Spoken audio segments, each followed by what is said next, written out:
When returning from a war zone, today's veterans receive a hero's welcome.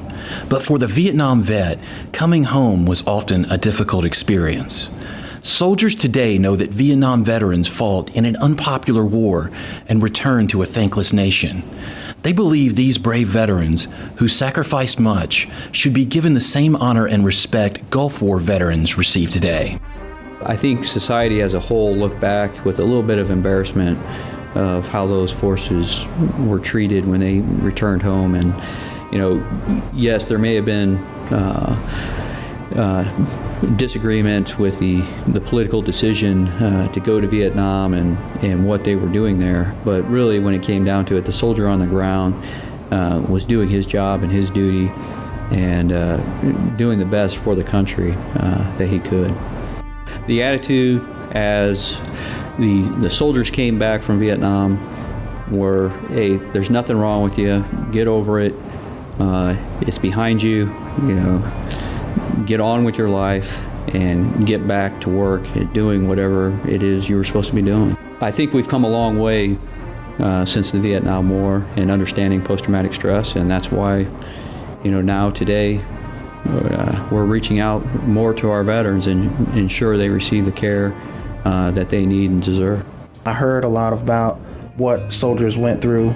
It sounds like it was not a good time for everything that was sacrificed, not with just personal loss of life, but being away from the family, not knowing if they were going to ever come back home to see their family. Today is not necessarily, I would say, more expected, but a lot more valued. And soldiers today that come back from war are appreciated a lot more. And I think people today understand what that sacrifice means. I myself personally take pride and honor in meeting the Vietnam veterans because I feel they set the path for us. Had it not been for them and what they went through, I might not even be here today. The Vietnam veterans have a little bit, in my opinion, a little bit higher place among our modern veterans, just because if you look back to the first Gulf War and this Gulf War, you know, coming home to a hero's welcome is something that is always helpful when you've been through a hardship. And to go through what they went through, to come back to someone telling them that they didn't belong here, that they weren't honorable, is very difficult.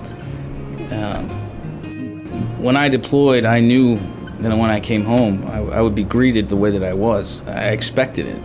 And to come home to be greeted by, you know, people spitting on you and throwing things at you, I think it devalued what they gave. The Vietnam soldiers now, it's probably, I won't say it's too little too late. It should have been done when they first arrived back, but now they're being praised for what they do, especially by our soldiers. When we talk about Vietnam soldiers, it's a common feeling throughout the United States Army that we respect what they did, and plus they made our job a lot easier because they taught us, and through their things that they went through, they taught us how to effectively fight in a war.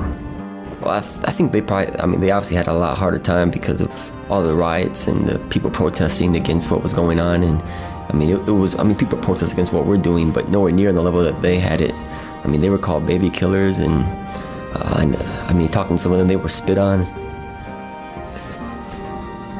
You know, and I didn't have it like that. I had it a lot better. Like I said, people trying to buy me coffee and saluting me. I just can't imagine what it would be like to have to go through that. It probably takes a much bigger man than myself I don't know if I can handle it. That's our show for today. Remember, we enjoy our freedoms because everyday citizens, known simply as veterans, answered the call to fight for liberty. I'm Timothy Hilton, and I'll see you next time on American Veterans.